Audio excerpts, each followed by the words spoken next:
नमस्कार दोस्तों, स्वागत है हमारे यूट्यूब चैनल पर। आज हम बात करने जा रहे हैं मेंथा की ए टू जेड जानकारी के ऊपर कि मेंथा की हम ए टू जेड जानकारी एक ही वीडियो के अंतर्गत जानेंगे। इस वीडियो के अंतर्गत हम क्या क्या जानेंगे, तो सबसे पहला समय जानेंगे, थोड़ा सा परिचय जान लेंगे और मिट्टी कौन सी लगती है, कौन सी मिट्टी में हम इसे बहुत ही शानदार उगा सकते हैं, बहुत ही शानदार उत्पादन मिले। साथ ही उर्वरक कौन से डालें, कितनी मात्रा में डालें, सिंचाई कितने दिन पर होनी चाहिए, फसल सुरक्षा हम किस तरीके से कर सकते हैं, कौन से कीट लगते हैं, कौन से रोग लगते हैं, और अगर हम बात करते हैं तो कौन से कब हम कटाई कर सकते हैं, मिट्टी में कितनी हमें नमी चाहिए, किस अनुसार हम माप सकते हैं, साथ ही इसमें बचत क्या होती है। ये सभी जानकारियाँ इस वीडियो के अंतर्गत दी जाएंगी। यानी बात करें तो मेंथा की ए टू जेड जानकारी इस वीडियो के अंतर्गत दी जाएगी। तो चलिए वीडियो को स्टार्ट कर लेते हैं। इससे पहले अगर आप हमारे चैनल को अभी तक सब्सक्राइब नहीं किए हैं तो चैनल को सब्सक्राइब कर लीजिए, लाइक कर दीजिए और शेयर कर दीजिए। तो चलिए सबसे पहले हम बात कर लेते हैं अपनी मेंथा की नॉर्मल परिचय पर। तो मेंथा की फसल लगभग हमारे उत्तर प्रदेश में हर एक ज़िले में बहुत ही हाई लेवल पर उगाई जाती है, क्योंकि साल जो मेंथा की फसल है वो बहुत ही ज़्यादा किसानों की पसंद बन चुकी है, क्योंकि कई सालों से बनी हुई रही है और बहुत ही बेहतर उत्पादन देती है, बहुत ही बेहतर लाभ मिलते हैं इसके। और इसकी जो खेती होती है वो बहुत ही नॉर्मल पर भी आसानी से हो जाती है, सारी भूमियों पर लगभग की जाती है, पर जो सबसे ज़्यादा सट्यूबल हैं उन्हीं को इसमें बताया जाएगा। और इसका जो समय होता है वो बहुत ही शानदार होता है। पहले कहीं ना कहीं हमारी जब मेंथा नहीं थी तो खेत खाली पड़े रहते थे, जिस कारण हमें उत्पादन नहीं मिलता था। हम लोग धन्यवाद देना चाहेंगे इस वैज्ञानिक तकनीकियों को, जो हमें बहुत ही बेहतर उत्पादन और बहुत ही बेहतर आगे बढ़ाने के लिए कार्य कर रही हैं।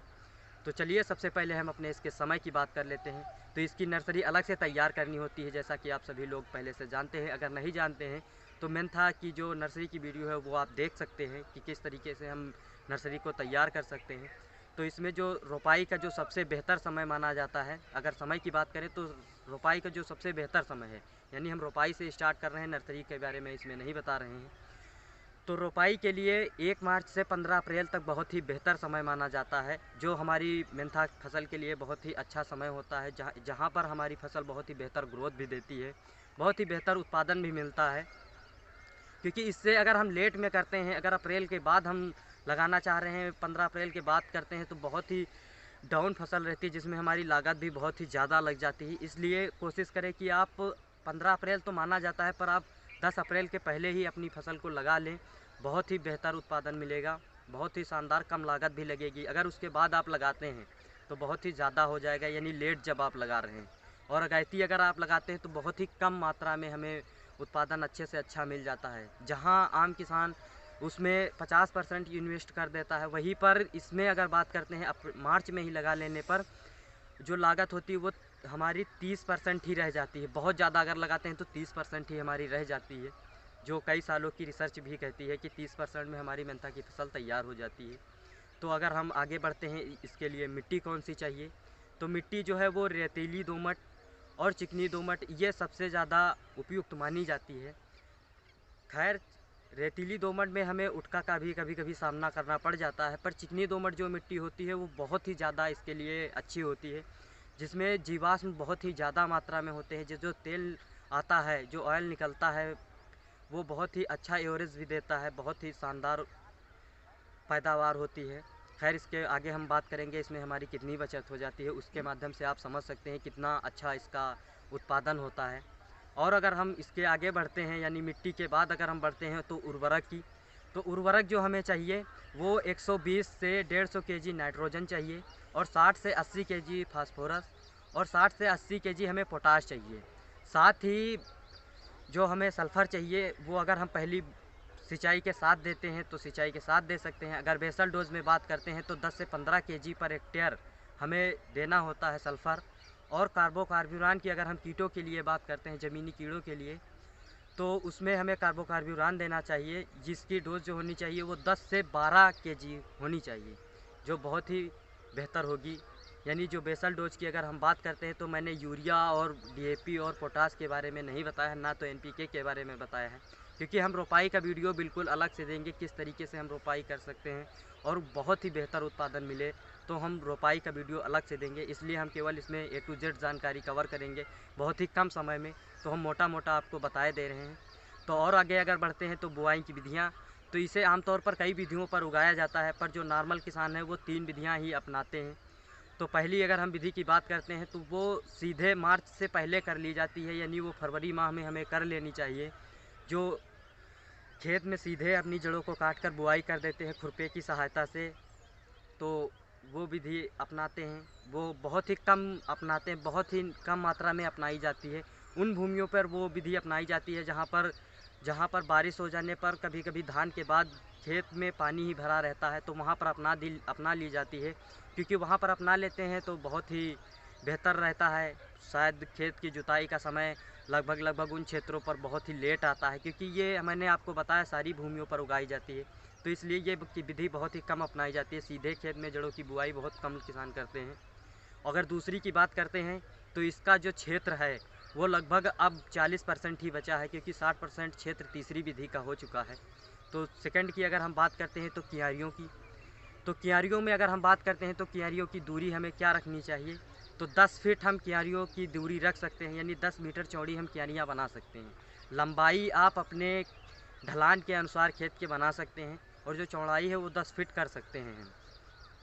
और अगर बात करते हैं क्यारियों में हम रोपाई पर दूरी क्या होनी चाहिए, तो नालियों की जो दूरी होती है वो 30 से 45 सेंटीमीटर होती है, यानी जो क्यारियों में होती है वो 30 से 45 सेंटीमीटर लाइनों से लाइनों की दूरी होती है, और जो पौधे की पौधे से दूरी होती है वो 15 से 25 सेंटीमीटर होती है।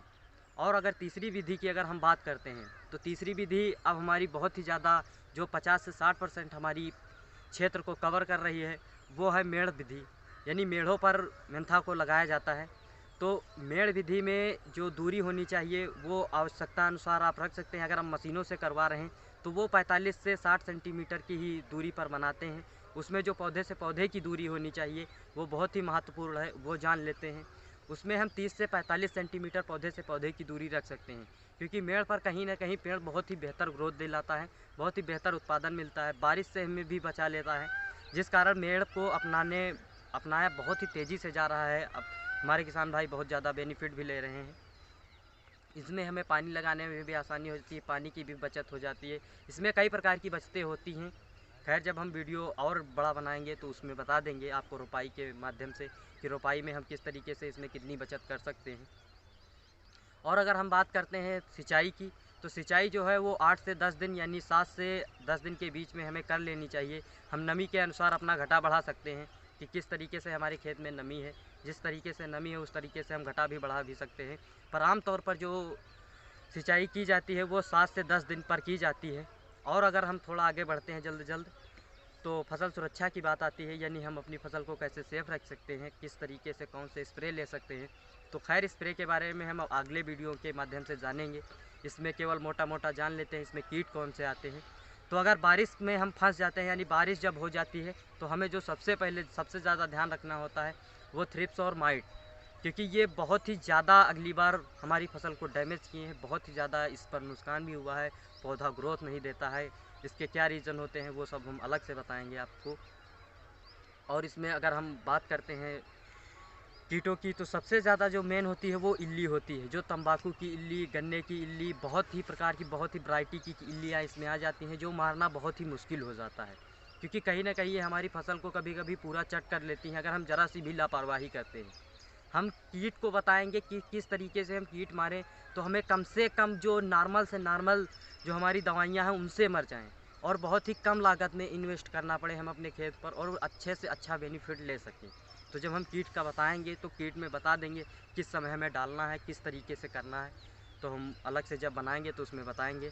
खैर, इसमें इतना ही। और अगर इसमें रोगों की बात करते हैं तो रोग में जो सबसे ज़्यादा है वो उठका और चूर्णी फफूंदी, यानी जो पाउडरी मिल्ड्यू होती है वही, ये दोनों ही बहुत ही ज़्यादा नुकसान पहुंचाती हैं। इसमें खैर सबसे ज़्यादा उठका नुकसान पहुंचाता है। और अगर बात करते हैं कि कटाई, तो कटाई में हमें जब पैर हमारे हल्के हल्के दब रहे होते हैं तभी हमें कटाई करनी चाहिए, यानी नमी हमारे खेत में हो तभी हम कटाई करें, क्योंकि नमी जब हमारे खेत में होती है तो बहुत ही शानदार जो तेल निकलता है वो बहुत ही अच्छा और बहुत ही बेहतर निकलता है। अगर नमी कम रहती है तो तेल की मात्रा वो बहुत ही कम मिलती है। इसलिए अपने खेत की नमी के अनुसार आप कटाई करें, बहुत ही बेहतर रहेगा। जब पैर हमारे हल्का हल्का दब रहे हों, यानी अगर बेसिकली रेतीली भूमियों में बात करते हैं, यानी जो बालुई मिट्टियाँ होती हैं उनमें बात अगर हम करते हैं, तो जो सिंचाई करने के हमें 5वें या 6वें दिन कटाई करनी होती है। वही अगर चिकनी दोमट मिट्टी में बात करते हैं तो वहाँ पर हमें सिंचाई के 7 दिन बाद अगर हम कटाई करते हैं तो तेल का औसत बहुत ही बेहतर होगा। हमने आपको दिन बता दिया है जो आपकी बहुत ही ज़्यादा मदद करेंगे इस वीडियो के माध्यम से। और अगर कटाई की बात करते हैं तो जैसा कि आप जानते हैं 110 से 115 दिन के अंतराल पर हमारी फसल कटाई के लिए तैयार हो जाती है। इसके आगे की प्रोसेस क्या होती है इसके बारे में हम अलग से जानेंगे कि किस तरीके से हम इसे कटाई से अपने टैंक में डालकर किस विधि से हम अपना तेल निकालते हैं और कितना देर लगता है, क्या सिस्टम क्या प्रोसेस होती है, उसके बारे में हम जब पूरा डिटेल में बनाएंगे तब बता देंगे। तो अगर हम लास्ट अपने सबसे मोस्ट इम्पॉर्टेंट टॉपिक पर बात करें कि क्यों हमें मेंथा की खेती अपनानी चाहिए, तो क्यों अपनानी चाहिए इसके हज़ारों रीज़न्स हैं, पर जो सबसे मेन रीज़न यही है कि हमारे खेत जो हैं वो गर्मी में खाली, यानी जो खाली खेत पड़े रह जाते हैं वो नहीं बस पड़े रहते हैं, हमारी एक एक्स्ट्रा फसल आ जाती है जिससे हमें इसमें बहुत ही मोटा मोटा आमदनी भी होती है। यहाँ पर मेंथा में अगर हम बात करते हैं, जो किसान आलू बुआई के बाद करते हैं तो उन्हें तो कम से कम 20% ही लागत लगानी पड़ती है और 80% की लगभग बचत होती है। और अगर नॉर्मली बात करते हैं तो नॉर्मली कम से कम हम 60 से 70% की बचत कर सकते हैं। अब इससे बड़ा हमें रीज़न नहीं चाहिए, क्योंकि इतनी ज़्यादा हमें मात्रा में जो बचत है वो शायद अदर फसलों में है, पर इसमें जो है वो बहुत ही मोटा मोटा होती है। ये हमारी कभी भी हम जब हमें इसमें पैसों की ज़रूरत होती है, मेंथा की कटाई के बाद जब हम ऑयल प्राप्त कर लेते हैं, तेल यानी तेल के बाद जब हम इसे जब चाहें जब हमारी ज़रूरत होती है तब हम इसे बेच सकते हैं। इसे रखने में भी आसानी होती है, सारी चीज़ें इसमें बहुत ही शानदार होती हैं। इसलिए मेंथा की खेती बहुत ही ज़्यादा बेहतर मानी जाती है, क्योंकि बहुत ही अच्छी तकनीकियाँ अभी हमारे साथ अब जुड़ती ही जा रही हैं। शायद हम आपको अगले वीडियो में बताएंगे कि क्या कैसे बहुत ही और कम कर सकते हैं, कौन सी लागतें हम एक्स्ट्रा डाल रहे हैं जिस कारण तेल नहीं आ रहा है, क्यों हमें ज़्यादा लागतें लगानी पड़ रही हैं, इसके बारे में भी अगले वीडियो में जानेंगे। वो रोपाई का वीडियो आएगा जिसमें हम अपने बेसल डोज जो हैं वो अपने डीएपी, यूरिया और पोटास के बारे में जानेंगे, किस तरीके से एनपीके के रूप में पूरी कर सकते हैं, कौन से न्यूट्रिएंट्स हमें कब दे देने चाहिए। ये सारी जानकारी हम अगले ही वीडियो में बहुत ही जल्द 2 या 3 दिन के अंदर आपको दे देंगे, जो हमें खेत तैयार कैसे करना होता है। तो इसी के साथ हम अपना वीडियो समाप्त करते हैं और मिलते हैं नेक्स्ट वीडियो में। तब तक के लिए धन्यवाद।